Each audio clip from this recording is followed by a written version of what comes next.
speech here immediately to my left by Marie Adolph, the Chief Program Officer at CareerWise New York.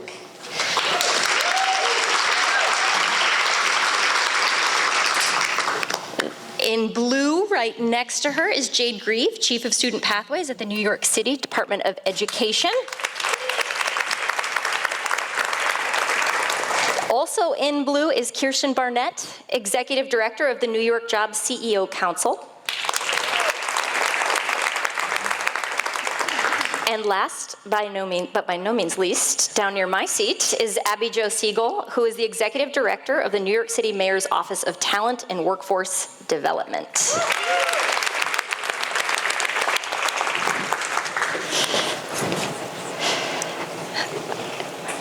Okay, now is this one? This definitely sounds like it's working.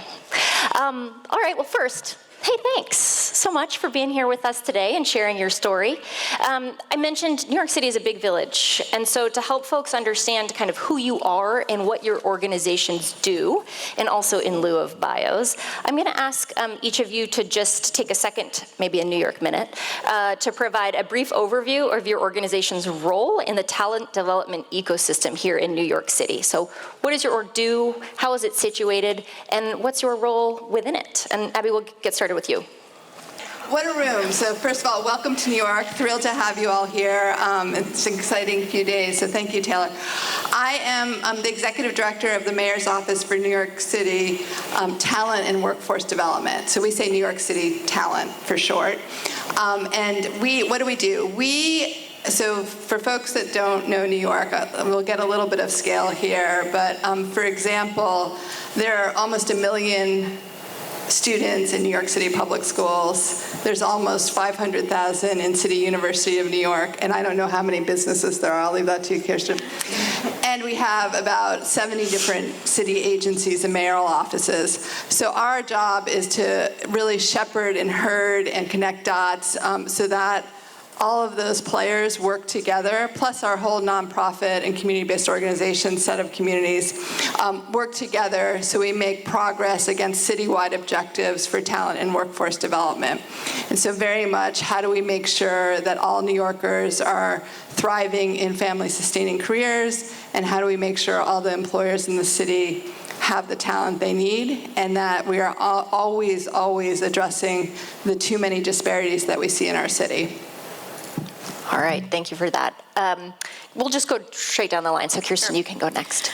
So I represent the employers. The Jobs Council is an intermediary that is funded by 30 CEOs of very large New York employers who recognize the need for a body like ours to help connect the dots and complement the philanthropy and various things happening around the city to help scale some of these solutions that are working, also fill in gaps that are not, and you really can't do that without public-private partnerships. So that is where our focus is, working with other people on this stage, and making sure that the employer's voice is in there from the beginning.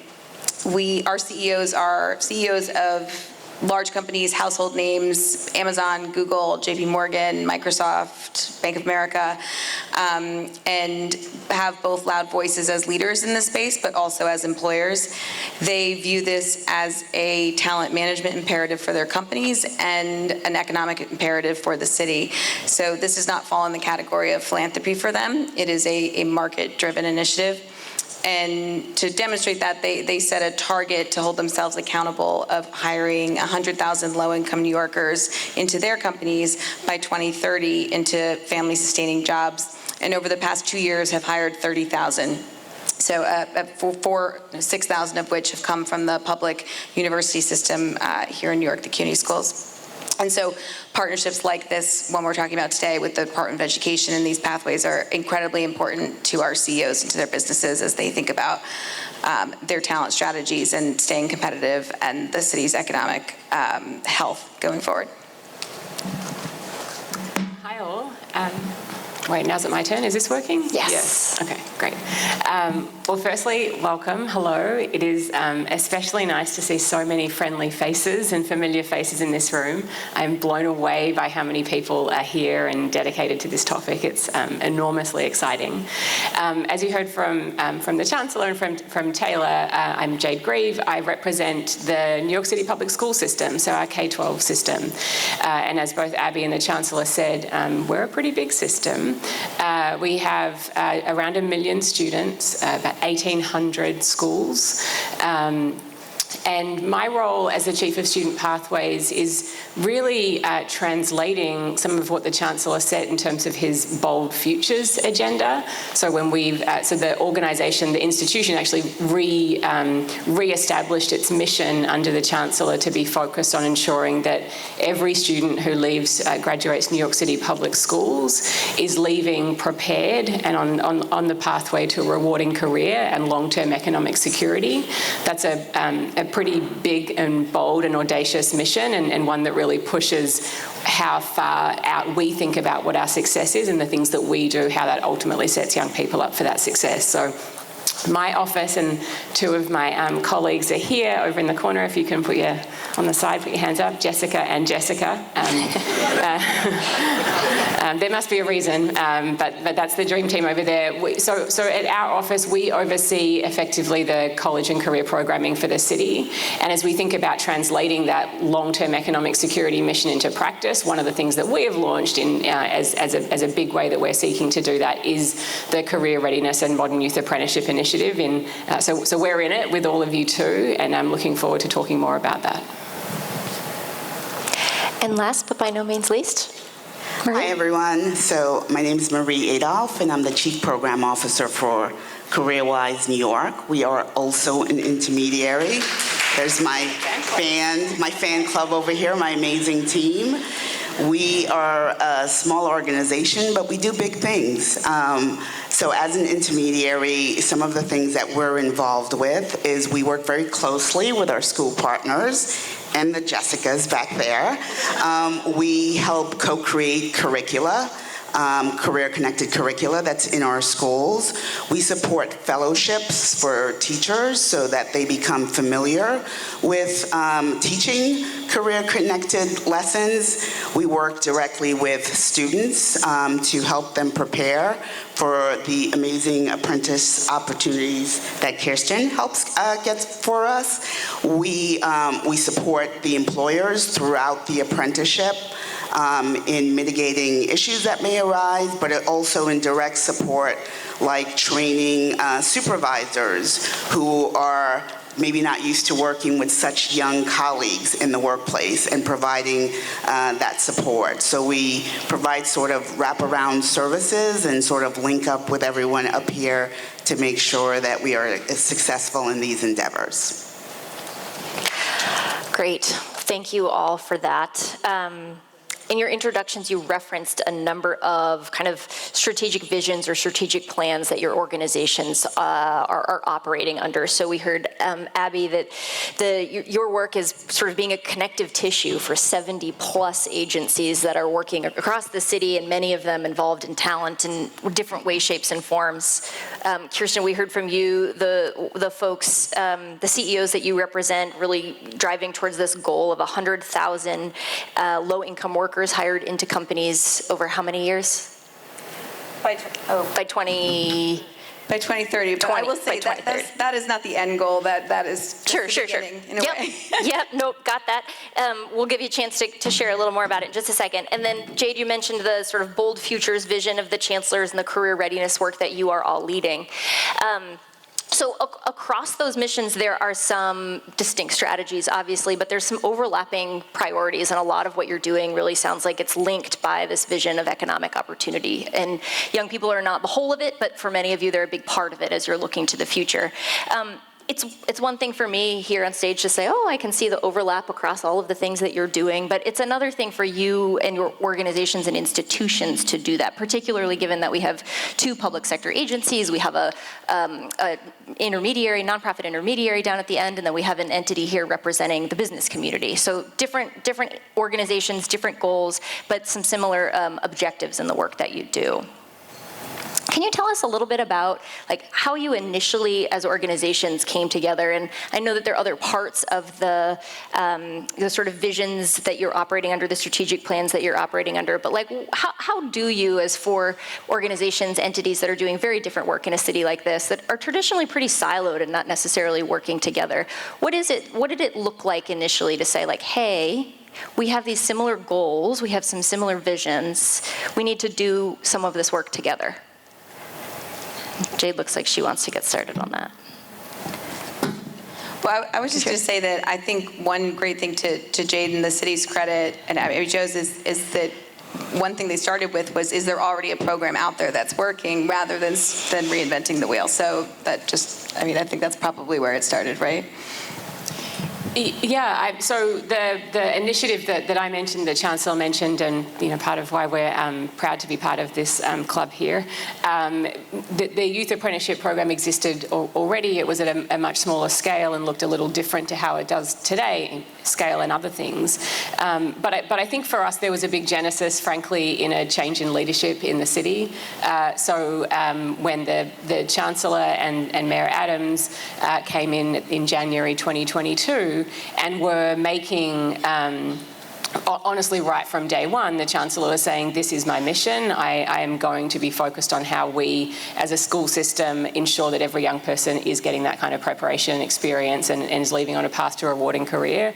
So that was a lot of the genesis of how we came together, and I think it's a testament to the foundations that were in place already. CareerWise New York existed and had some of these partnerships and programs in place with schools. The vision that Kirsten articulated is something that the Jobs Council kind of had already published and had put out there, but we weren't all necessarily working together in the same way, and so it was really taking advantage of the opportunity to say, now's the time to turbocharge this effort, and in doing that, that was when we came together in that public-private partnership to set new goals, to articulate how we would work together, to really centre all of our institutions in what we would do individually, but what we would do collectively. And I think that the establishment and setting and naming of big public goals was a really big and important part of it in terms of the momentum to where we are today.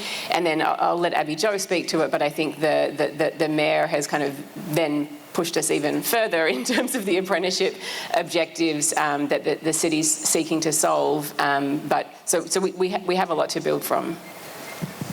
Yeah, and I'll go back a little bit further even. I think the seeds of this collaboration go back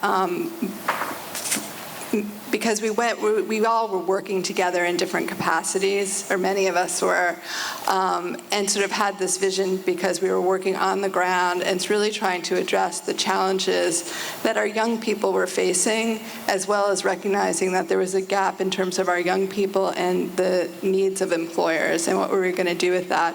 And so there was a lot of work on the ground. So frankly, and I know folks are coming from, 48 different states. I want to know which states aren't in the room. We'll have to get them here. And what we were really saying is we're trying to solve a real problem that's sort of critical to New York City's future. And so when the mayoral candidates were out and about, there was a whole group of people supported by folks, including the Diamonds, is really thinking about, when we talk about pathways to prosperity, NYC, what does that mean?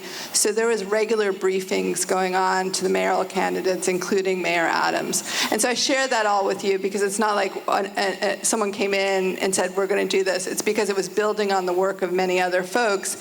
And it became clear that Mayor Adams and the Chancellor were huge champions of this work, and it was a real opportunity with the new administration to really piggyback off of work that was being done and catapult it so much further, because there was deep belief in aligning work and education in a way that we hadn't seen before. So if you'd asked me 5 years ago, would we have a chancellor who was saying the North Star for the school system here was student career success, I would have said, I don't know, maybe. At the same time, if you had told me we had a City University of New York chancellor who is saying student career success is what our system's about, I would have been like, you have a lot of faculty to talk to. But sure enough, here we are.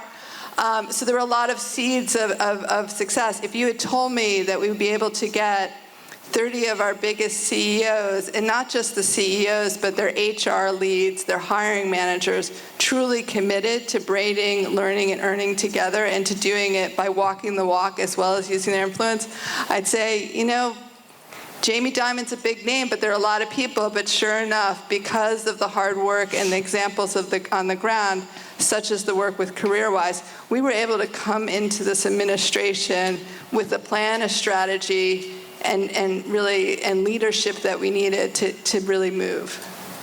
Yeah, I mean, I think it's helpful, and I'm sure it's helpful and heartening to folks in the room to understand that it doesn't just happen at the snap of the fingers, right? And I think for a lot of us building these programs, there's a lot of pressure to do it quickly, right? You set these big goals, and then it just happens, right? And I think this is a really important point, that the foundation for this work had been laid for years before it really took flight. And that was not just a single organization. It was people working across the system and sort of preparing and almost laying bricks towards this moment. And then the stars aligned for this moment to come into being. Fair? Yeah, you have to be ready and opportunistic. Ready and opportunistic. I think that's right. I think there's one other point that I'm sure is true everywhere else too. I think that the timing was interesting in that we're at this point in 2022, it's like first-year schools are coming back. We're post-COVID. There are more conversations happening inside the school system with students, with teachers, with principals about how are we engaging young people in their learning and how are we connecting for them, kind of what they're learning, how it's going to set them up, like their why. And so I think that is a big part of the kind of stars aligning that I think is also really has been very prevalent to me. So I want to circle back a little bit to something that was in Jade's remarks, and other folks feel free to jump in here. There's overlap in the mission. There's been momentum built. There's an opportunity to really, to use your term, catapult the work forward.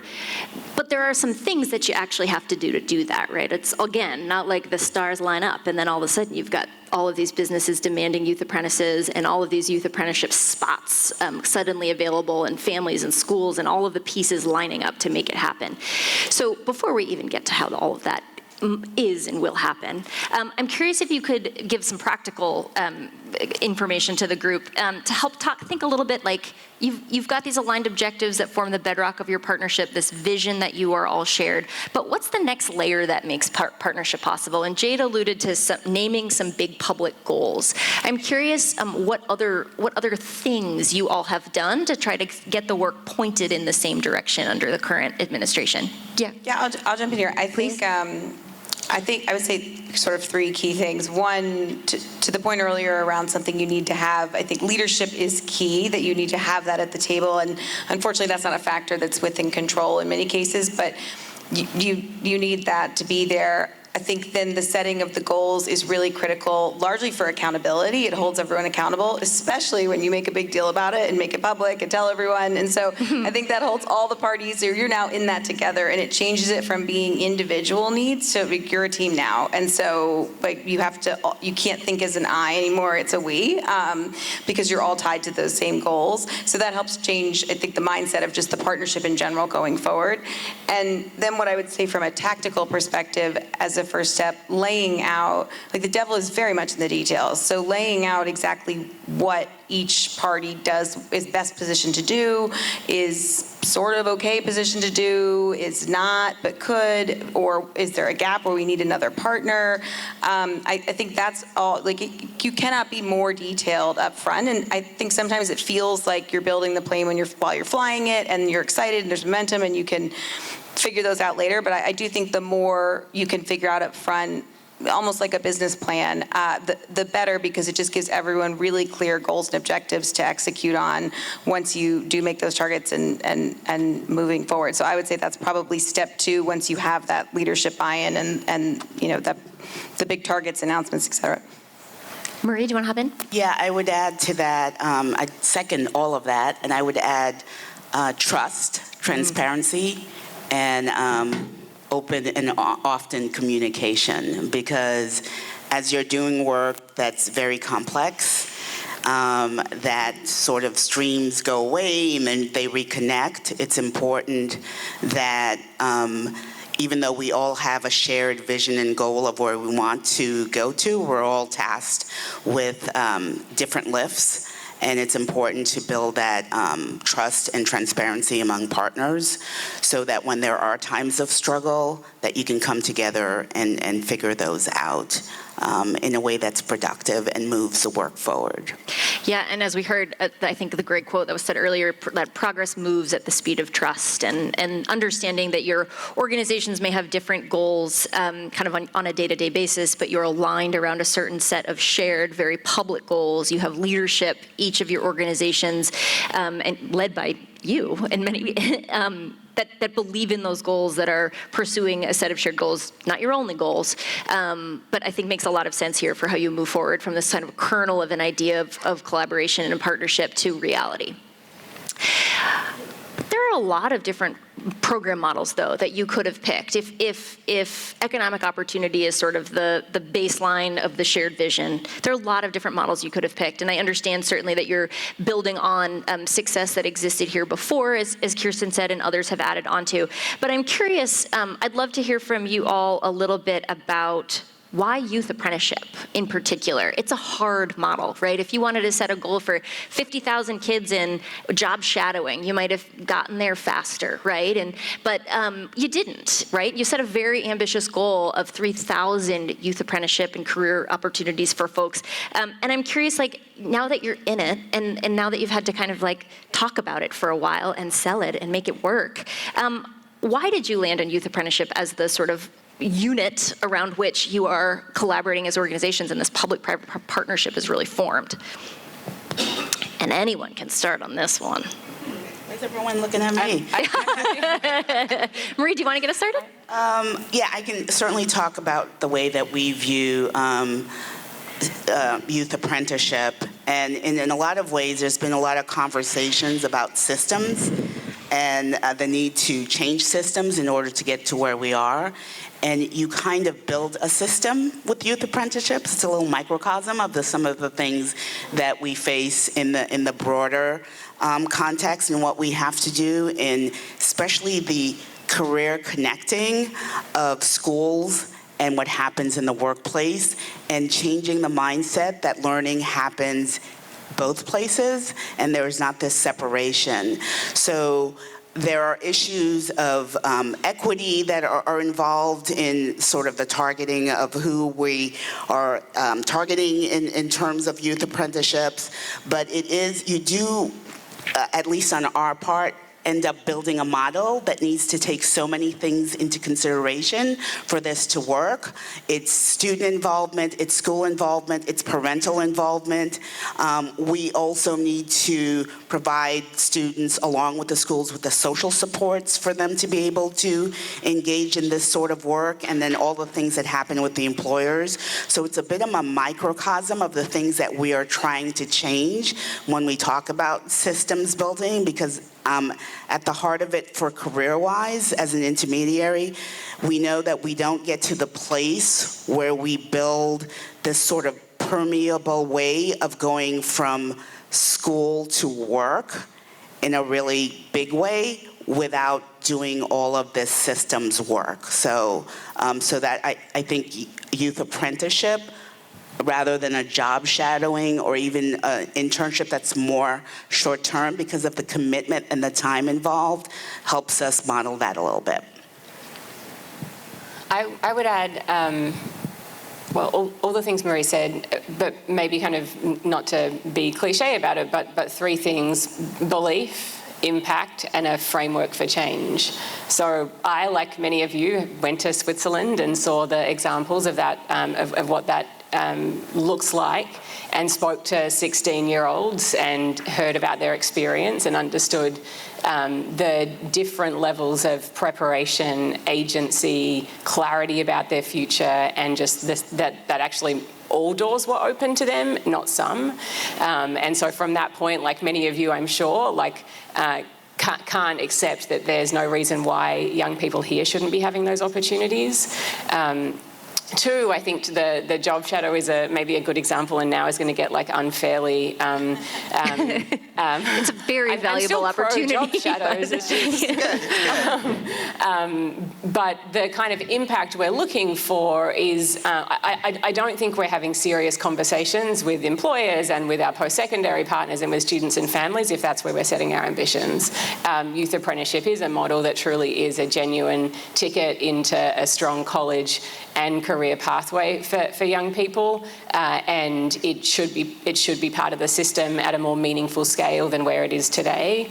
And then lastly, I think related to that, the way in which we're engaging with our business partners, with post-secondary, with the intermediaries and CBOs, and certainly all of the people in the school system that make this possible, is a much more intentional framework about what it takes, like defining success and what it takes to get there, that I think makes actually many more job shadows possible, because we've designed a system that's organised around counting, valuing, making space for applied learning, for work-based learning in just an entirely different way. So I feel like there's like a kind of a ripple or a waterfall effect by saying, like, actually this is what we want to have as part of the system, and this is how we define quality in terms of those experiences, and that then is not exclusive of, it becomes inclusive of a whole range of other ways, but it also means that we are more, I think, credible when we're asking employers to engage, because we're setting up the systems and structures and readiness and pathways for young people before they get to apprenticeship that make sure that it will be successful. Yeah, and I would say from our side, I mean, everything we do is market driven, and so job shadowing for also great. It doesn't fall in our scope. So, I mean, this is not the only partnership we are involved in. We do work with non-youth as well, but that's where the youth apprenticeship model was appealing. I also think that New York is a very big city and a very big system, and there's not one size fits all. We have a lot of jobs. We have, a lot of people, and we need on-ramps and off-ramps at a lot of different places. And so I think that for us, when we look at where our jobs, and we looked at precedents like what was working, with CareerWise here in Colorado and Switzerland, others, like there are jobs that work with this pathway. Not all jobs. You're not going to be a doctor at 19, but there are jobs that work on this pathway. And so, to Jade's point, why shouldn't those be available to New York City public students? And so for us, this is just one piece of the system, but one common connection. This system doesn't work unless business and education are aligned all the way through. You can't just start that alignment at the higher ed level. So it needs to be throughout. Yeah, and I would just add, we come at this from, on the ground in terms of what young people need, but also very much at the citywide level, and what's the most efficient way to organize our economy and talent development. So if we all agree, and this is what this administration believes, that talent is our most important and valuable asset as a city, and that talent is everywhere, but opportunity is not, how do we organize? And that pretty quickly gets you, we really need to partner with New York City public schools, because they're in every neighborhood and reach every young person at some point in their lives, and there's significant resources there to build on. It also means that in a labor market that's rapidly changing very quickly, we can't go by the traditional notion of, we're going to train people for the first 20, 25 years of their lives, and then they're going to go to work for the next 50 and think that's going to work for a successful economy long term. We really need to have a much more braided model where we have earning and learning beginning at least in high school. So that gets you to youth apprenticeship.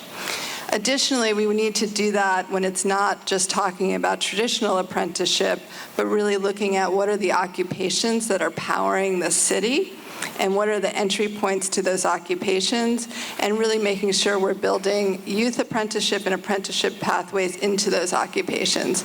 So while we've been very focused and continue, and I was glad to hear the chancellor say you were going to do all 30,000, the mayor has an apprenticeship goal by 2030 to have 30,000 apprenticeships. And we're just starting there, because again, we feel it's a much better way to organize the economy. It serves employers better, it serves young people better, and now we're just trying to work with our educational institutions and applied degrees to really support that effort. I spend a lot of time trying to answer the question very publicly, why youth apprenticeship, and I would just want to bottle all of that up for my day job. But I think one of the things I want to underscore that you all said that I think is really important for folks in the room is that none of these folks are talking about launching a cool new program, right? There is a program model that's at play. But that's been selected in part because it helps organize local actors who are serving young people and connect the work that they are doing with a labor market. It helps organize an economy, to use your terms, around what are the skills and competencies people need to gain, need to have, to enter and access a wide range of occupations across a city. And to Kirsten's point, not every job necessarily needs to or can even start with an apprenticeship, but many, many, many jobs that we don't often think about can start with meaningful stepping stones into careers, and there are different ways to get onto those steps, right? And not to disparage job shadowing, that's a very important place to start for a lot of young people to figure out which stairwell they even want to get on, to extend my metaphor a little farther than it should probably go. But I really appreciate the emphasis that you all put on the function, not just the program, but the role that you want that program to serve in the broader ecosystem. And I think that's something that's really exciting about the way that you all approach the work. That said, like on a day-to-day basis, you have like programs to build and systems to align to make those programs possible. And a lot of the work that you have to do that is pushing your organizations to work differently than you might have 10 or 15 or 20 years ago, or even before you existed in your current form. So I'm curious, just quickly, if you think about the goals that you all have set and the sort of public-private partnership under which you're all now operating, how has sort of your day-to-day changed slightly? Like, what is something, you can just name one thing, that your organization and the people that you lead have to do differently to make this work, whether you're doing it and knocking it out of the park or not yet? I think for us, having been a small startup organization and now in a position where we're really scaling apprenticeships at a very rapid rate, it's putting the necessary protocols and processes in place so that we are able to do the work at scale. Because we have to imagine what it's like to support 200 apprentices, then maybe 500, and then maybe 800. So we need to align not only our internal processes, but our support and our staffing, because above all, we want to maintain the quality of the program. So that's something that we are in the process of working on, and that is certainly something that we think about every day. Go ahead, yeah. Jade, go ahead. Well, it feels like a wholly unfair question to say one thing. So I think I have to reject the premise of the question and say a few other things. I guess a couple of things I would emphasize just to like give you a sense of what the change looks like. We didn't have a team that was focused on youth apprenticeship like this before. So that's one. We are prioritizing kind of, our team, our staffing, how we think about that. Two, and this wasn't mentioned in the earlier conversation, but a big part of what's happening here is we're organising resources around where it's needed to build capacity for the systems to not just do this year and next year, but to think about how this continues. And so some of the work that we're doing is around the kind of the convening, the hearts and minds work that we're all in here, supporting schools with the resources. Marie mentioned curriculum, the technical assistance and coaching and capacity to not just make this a program that lives in a couple of schools for a couple of students, but actually is pushing school culture and how we think about measurement and assessment and evaluation. So there's a lot really that goes into from the school side and the way in which we're thinking about that. But certainly it's a big capacity building effort in ensuring that we have a place where schools aren't independently trying to solve problems from transportation to schedules, but that we're actually thinking about what are some common solutions to that in a way that will facilitate, as I was saying before, a lot more opportunities for young people, whether they're in these apprenticeship programs or not, because we're thinking differently about time, we're thinking differently about what kind of learning is critical for young people, what skills we want them to graduate with. Yeah. I mean, I think one key thing for us is, because we are involved in other partnerships, is making sure that we are thinking about how this fits into those, and so that it doesn't sit in a silo, given that this does actually end where others could pick up. Things like, well, things we're doing with community colleges or four-year degrees or, other outside program providers.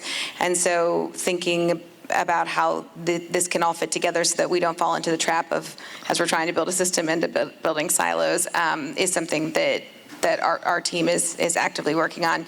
And I'd say the other key thing for our team has been just the remembering that we are in a partnership, and the day-to-day, Marie alluded to this, communication, even through things like data sharing. We have a shared data framework that we all input into, and shared reporting, and that is just Jade texted me the other day and reminded me, like, I didn't know you met with that person, and but seriously, it's just you're not seeing the team members. These are our team members too, but we don't see them in our offices every day. So I think remembering that you have this other team is something that always has to be front of mind.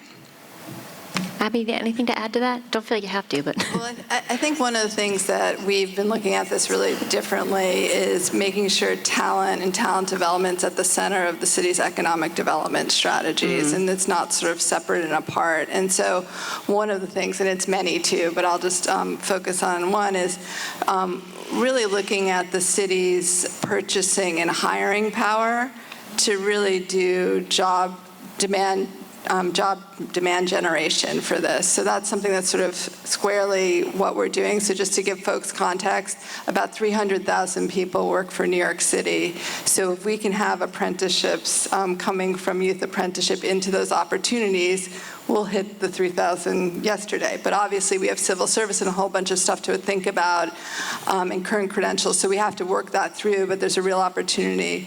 We also were able to pass community hiring legislation, and hopefully it will get signed shortly. But that means we can use our purchasing power to work with, that's tens of billions of dollars a year, and not just construction, but across a range of city services that also creates demand that we hope can, again, create this virtual cycle of success. A lot of good tips for folks out here. So some of the things that you named, I think, that are really important that go beyond, again, just the, like, we're building a program, right? That there's this conscious attention to evolving systems that support quality and scale, not just within a single entity, but across a lot of organizations, because you're working with shared data and shared metrics and shared reporting. Making sure there's dedicated capacity to do this work, and the partners that are really the ones doing a lot of the implementation work, and also capacity building. And I'm sure, Jade, you mentioned that, but I'm sure that that's happening across a number of organizations, certainly to think about embedding this kind of work and this talent orientation in all sorts of other economic development initiatives. There requires some capacity building to do that and sort of expand your frame of reference to think differently about your role, and not you in particular, but for the folks who are day-to-day in a lot of economic development stuff. So I think these are really important things that are not necessarily the first things that come to mind when you think, like, oh, what do organizations need to do to have a public-private partnership? We don't really have very much time left, believe it or not, even though I gave you a very long packet of questions. But I'm going to jump ahead a little bit with one final question for the group before we open it up to the audience. And you can all, or just one, you don't all have to jump in here. But we have a number of folks in the room who are, in a range of different ways, in a lot of different contexts, trying to develop public-private partnerships to support high-quality youth apprenticeship. But a lot of them might be living in communities right now or working in communities where they're like, it might just be easier to go this alone. So I'm wondering, for those folks in the room who are laughing under their breath right now or potentially starting to sweat, what would you say to them, the people out there who are thinking, like, you know what, I'll just get this started all on my own? Why are public-private partnerships critical to this work? Like, convince them they might be at the very beginning part of that foundation building that you referenced from 5 years ago, but why is it so necessary? Why is it important? Give them a little bit of I was hype girl, now you are hype women. I'll offer one perspective. I think that at the 10,000 foot level, which is where it is in the beginning of, like, the concept, the partnership, it's very easy to feel like that might be something you could tackle. When you zoom in at every level and really think through, like, all the fingerprints that are going to need to be on whoever that end, the end, in this case, the student, like this is who this is meant to benefit, or the employer.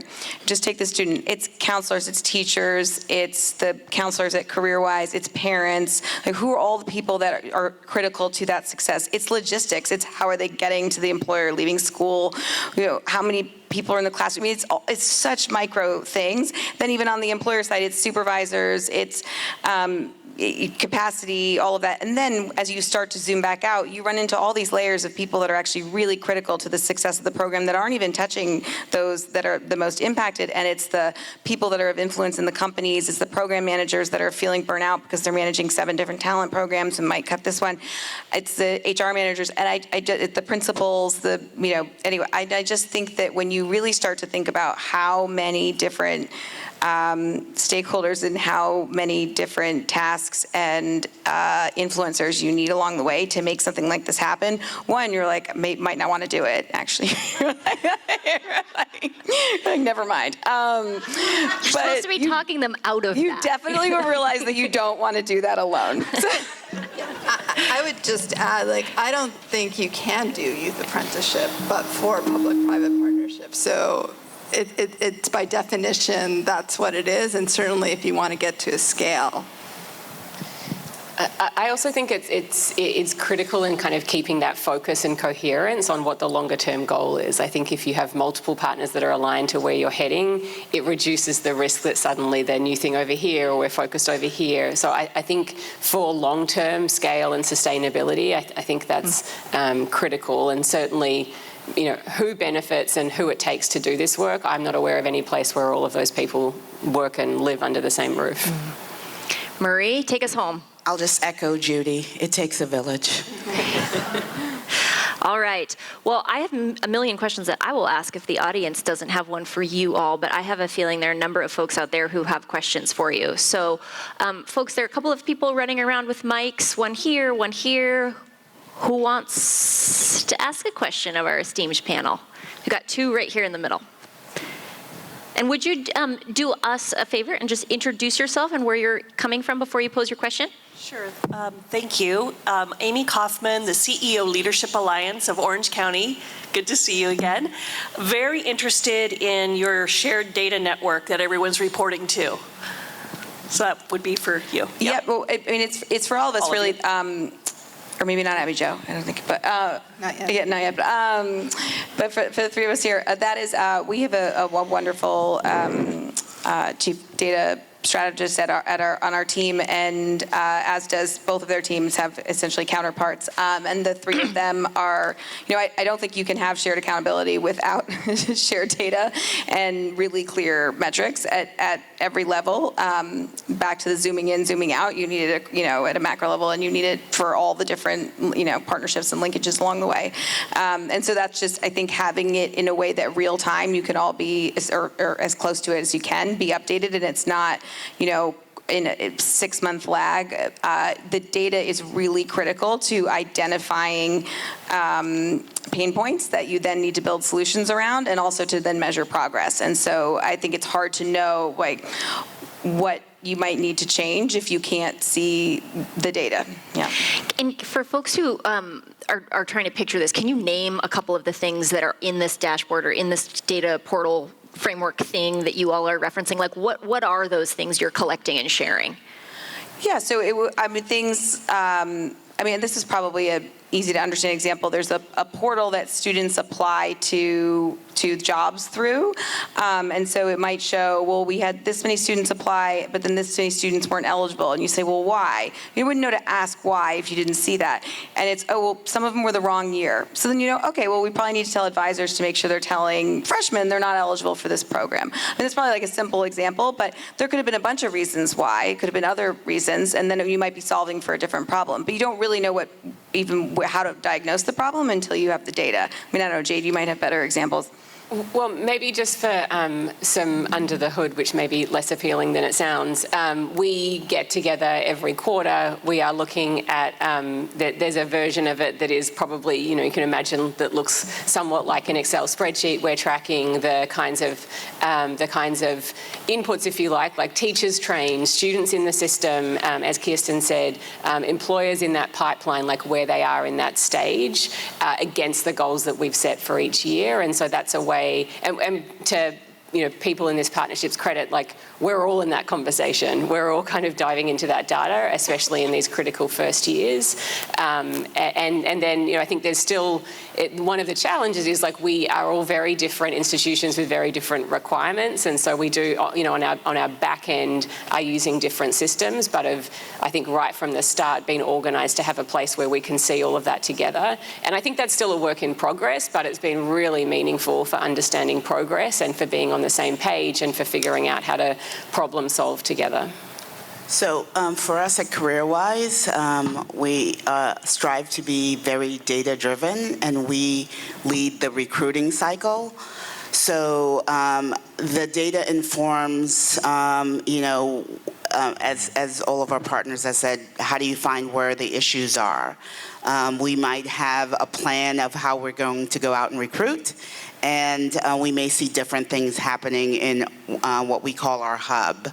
So it is also a place where we track the program over time, because as was said previously, part of the thing with youth apprenticeship is it is built on theory and logic models, and we do understand what our inputs are and what we expect our outputs and our long-term outcomes to be. And this data helps us continue to innovate. It helps us test the theories that we put into play. As you know, what you imagine things are going to do in the real world and what they end up doing may be different. So we're very cognizant, and we have a wonderful Director of Data and Research, shout out to Becca, who really helps us toe the line to make sure that we're just not spinning narrative, but what we say things are doing is what they're doing. Great. Thank you for that. We have a second question in the middle here. Hi, I'm Wendy Parker from Employ Indy. I'm on the employer side of things, and I speak with employers all the time. And I guess this is really a question around scale. I speak to employers all the time who, they're really excited about this, but we fundamentally don't have the pathways that they're looking for them to make this a long-term talent strategy for them. So they might take one or two in like a business operations role, but a good example. We have a lot of infrastructure projects going on right now in Indiana. There are a lot of people that are looking for people who are doing surveying or engineering roles. So I don't know if this is happening, but I just feel like there's a huge disconnection locally from employers and the schools, where the schools are sort of building out these curriculums but are completely disconnected from what the actual employers are looking for. So how are your employers informing curriculum, and how are you, and then the compound problem on top of that is if they had the curriculum, they often quite don't have the people who are doing the instruction. So how are you having employers informing the curriculum, and how are you delivering this? So I will say, I think that is a huge part of this partnership is that often workforce development partnerships, the employer comes at the end as sort of like, this is all the means to the end, and then there's the hire. And that's a little bit like, I've designed this, and then you come to the employer and you say, can you take this? And so, sure, I can put it over here. That's very different from saying, you know what I really need?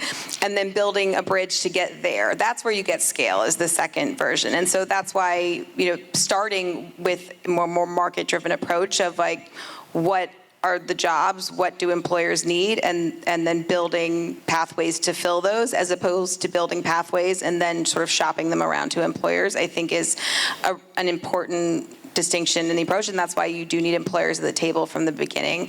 And from the curriculum piece, again, we're very lucky to have employers that represent, significant players in all of their industries, and do this across our colleges, public colleges as well, informing curriculum and helping evolve, update whatever it is that they need. As far as the delivering of the curriculum, I defer to Jade on that.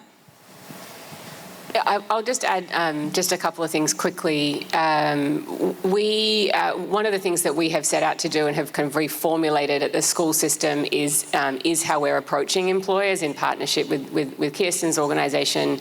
And so we're not looking to be the people that know all those things about industry standards. We know that employers do. And so I think we're trying to take a much more cohesive and organised approach to that, so that employers can play the role that they're best fit for as it relates to that.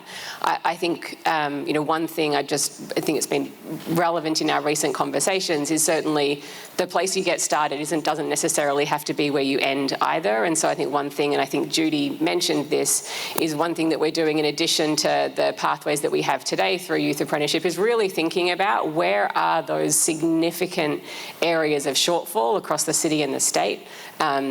Healthcare and nursing. I mean, nursing, I think the estimates are that New York State will be short 40,000 nurses by 2030.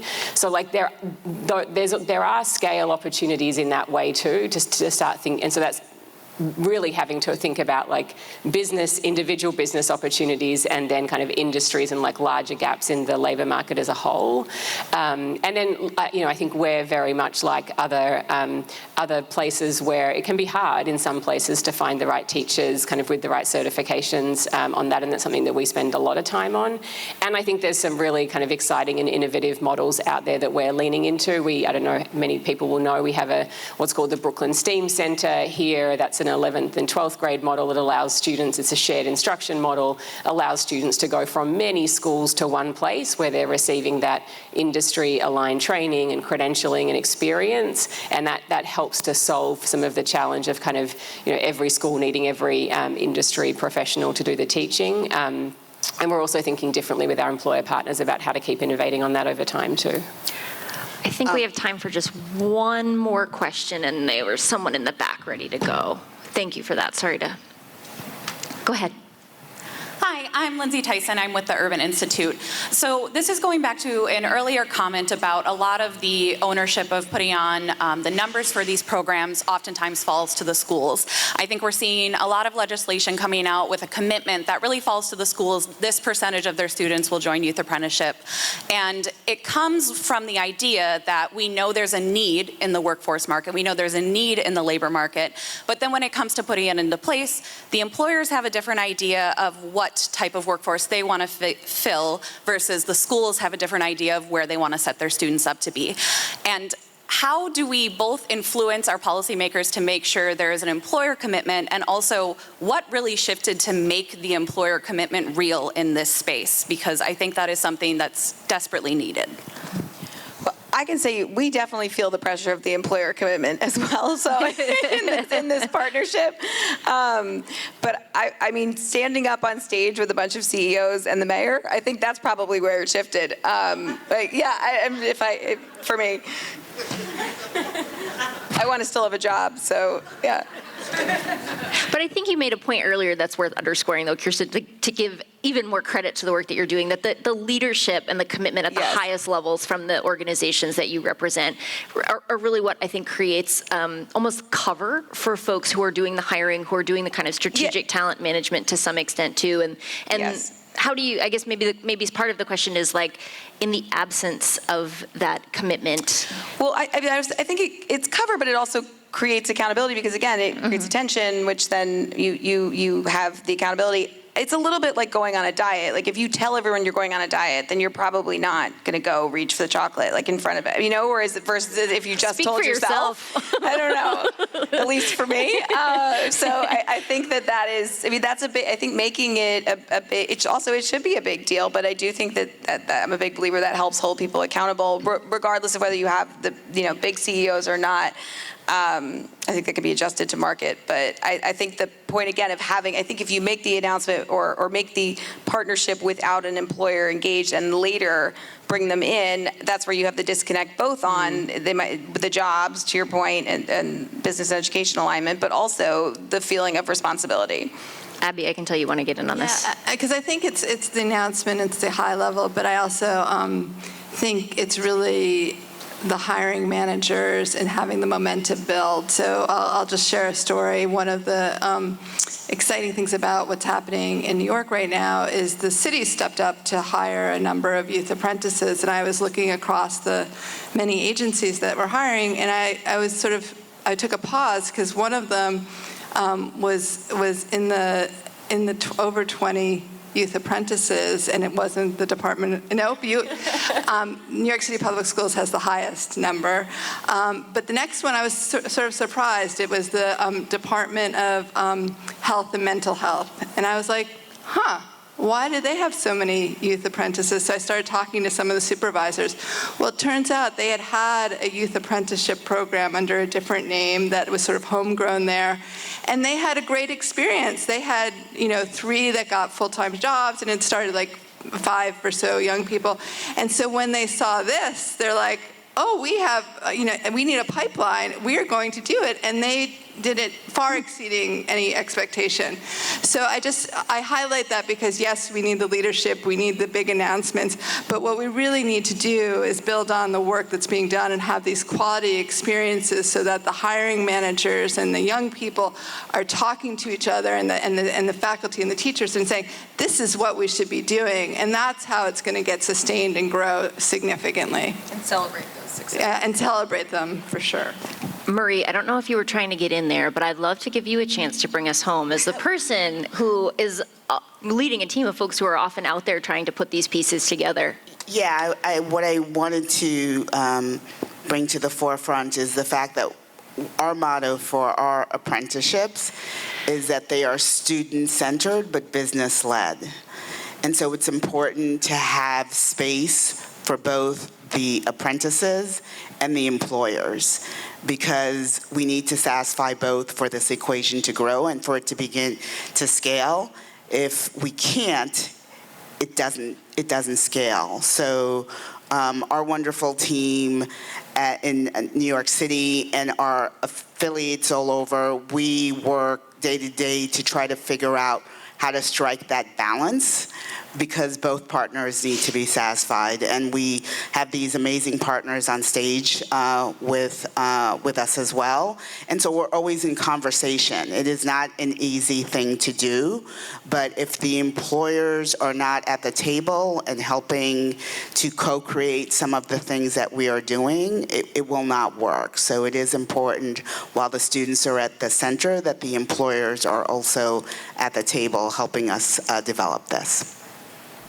All right, that is a fantastic insight for us to end on. Can you please join me, everyone, in thanking our panelists?